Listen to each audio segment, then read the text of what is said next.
छत्तीसगढ़ में दंतेवाड़ा के आरनपुर में एक बार फिर गोलियां चली हैं। वैसे तो यहाँ की मुट्ठी भर आवाम के लिए गोलियों की आवाज मुर्गे की बांग की तरह है, पर जिन सीनों को छलनी किया गया है वे आम लोग थे, जो इस उम्मीद में दंतेवाड़ा पहुँचे थे कि अब सब ठीक होगा। वैसे छत्तीसगढ़ के जंगलों से यह उम्मीद रखना बेकार है कि वहाँ सब ठीक हो सकता है, चूँकि यह तो दशकों से वहाँ रहने वाले भी नहीं जानते कि आखिरी बार यहाँ सब कुछ ठीक कब हुआ था।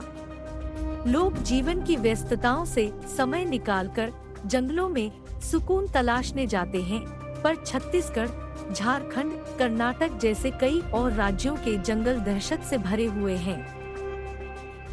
दहशत यहाँ के जानवरों से ज्यादा इंसानों के कारण है, जिन्हें नक्सली कहा जाता है। साल 2005 में साल्वा जुडूम के जरिए शांति बहाली की कोशिश की गई थी। जब सेना, पुलिस, सरकार ने हथियार डाल दिए, तब साल्वा जुडूम की छत्रछाया में आम आदमी ने बंदूकें उठा लीं, यह सोचकर कि अब शांति आएगी। पर क्या वाकई ऐसा हुआ? आखिर क्या था यह साल्वा जुडूम और क्या हुआ था छत्तीसगढ़ में? आइए जानने की कोशिश करते हैं। छत्तीसगढ़ का दंतेवाड़ा नक्सलवाद की कर्मभूमि कही जाती है।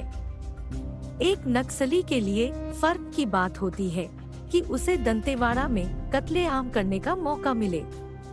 बहरहाल नक्सलवाद आजादी के बाद से ही प्रदेश में आने वाली सरकारों के लिए सिरदर्द बना हुआ था। पुलिस, सेना, सुरक्षा एजेंसियों के तमाम प्रयास दंतेवाड़ा की चौखट पर दम तोड़ रहे थे। तभी अचानक साल 2005 में एक खबर थी कि नक्सलियों से परेशान होकर छत्तीसगढ़ के करीब 200 गांव के लोगों ने एक अभियान शुरू किया है। नाम है साल्वा जुडूम।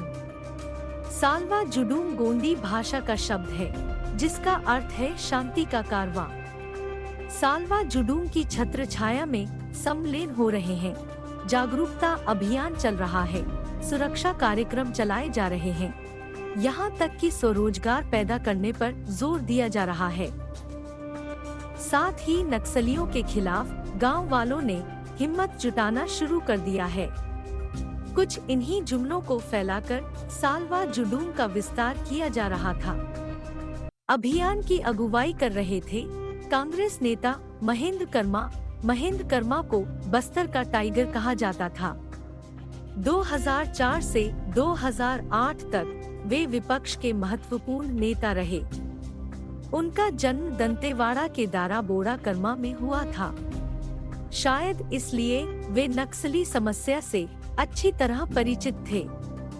जब से होश संभाला तब से उन्होंने नक्सलियों के खिलाफ जन जागरण अभियान चलाया।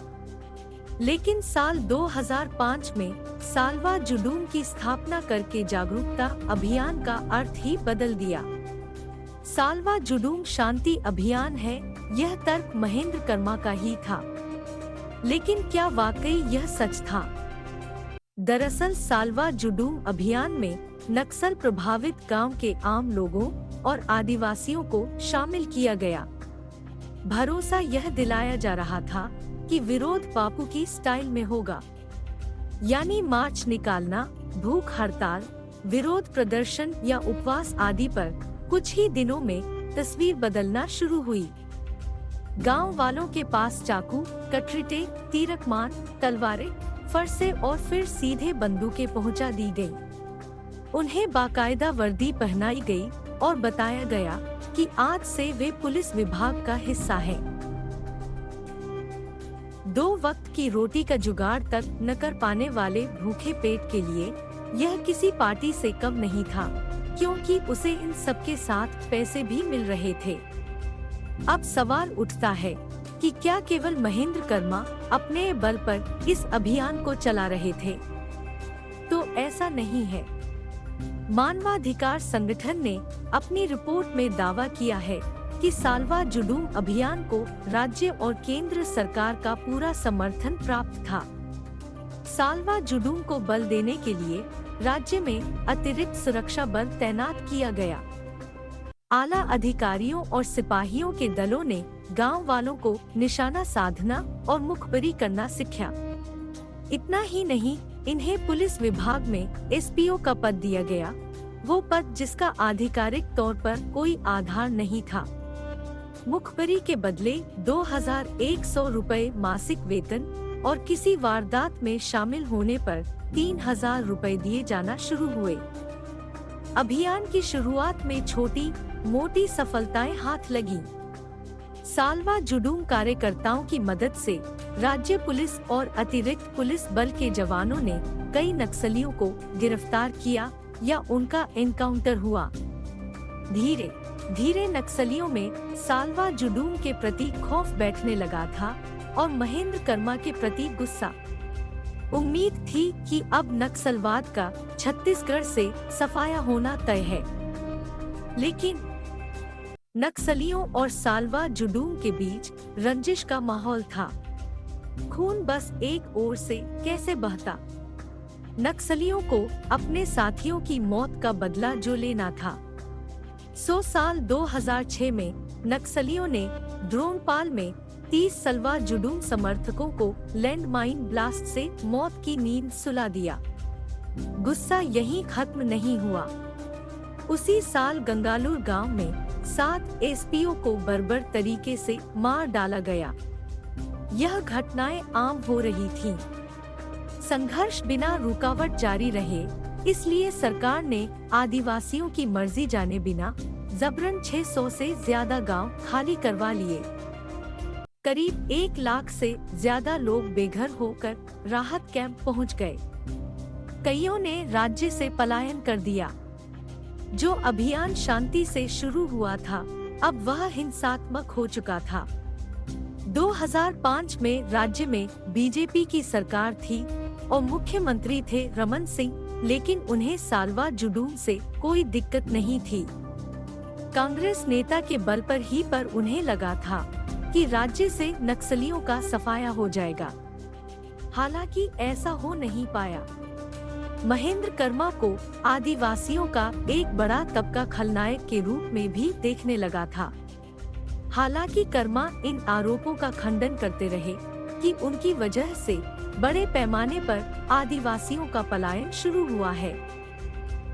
2008 के विधानसभा चुनाव से पहले कर्मा का रुतबा सीएम रमन सिंह से कम नहीं था, पर चुनाव में हार का मुंह देखने के बाद यह भ्रम टूट गया।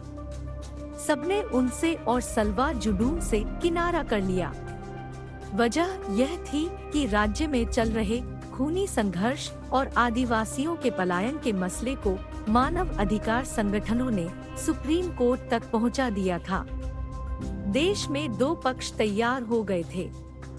एक वो जो नक्सलियों को उन्हीं की भाषा में जवाब देने के पक्ष में था, और दूसरा वो जो इस तरीके से खफा था। आखिरकार सुप्रीम कोर्ट ने यह माना कि माओवादियों से निपटने का काम पुलिस और सुरक्षा बलों का है। स्थानीय प्रशासन अपनी कमजोरी छिपाने के लिए किसी भी नागरिक को मौत के मुंह में नहीं धकेल सकता। इस तरह साल 2008 में इस अभियान को पूरी तरह से असंवैधानिक करार देते हुए बंद कर दिया गया। एक पल के लिए लगा जैसे यह नक्सलियों की जीत थी। सालवा जुडूम के कार्यकर्ता और नेता अचानक ही रास्ते पर आ गए। राज्य और केंद्र सरकारों का समर्थन छिन गया। अब वे पुलिस और नक्सलियों दोनों के निशाने पर थे। संरक्षण मिला नहीं, इसलिए नक्सलियों ने चुन-चुन कर सालवा जुडूम के नेताओं को निशाना बनाया, पर मुख्य टारगेट थे महेंद्र कर्मा। नक्सलियों को डर था कि यदि कर्मा जिंदा रहे तो सालवा जुडूम फिर पैदा हो सकता है। महेंद्र कर्मा पर नक्सलियों ने कई बार जानलेवा हमला किया, पर Z+ सुरक्षा ने उन्हें बचा लिया। लेकिन 25 मई 2013 को किस्मत ने उनका साथ नहीं दिया। कांग्रेस की परिवर्तन यात्रा पर बड़ा नक्सली हमला हुआ, जिसमें प्रदेश अध्यक्ष नंद कुमार और महेंद्र कर्मा समेत 23 लोगों की मौत हो गई। यह वो घटना थी जिसने साल्वा जुडूम के पुनर्जन्म की आखिरी उम्मीद को भी खत्म कर दिया। लेकिन साल्वा जुडूम की पुराने कार्यकर्ता आज भी दहशत में हैं।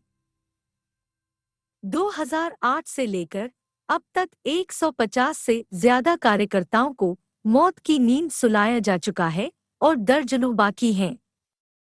खाली हुए गांव दोबारा बस गए हैं, पर हाल ही में 30 अक्टूबर को दंतेवाड़ा में हुए नक्सली हमले ने साल्वा जुडूम को दोबारा शुरू करने की आवाज को मुखर कर दिया है।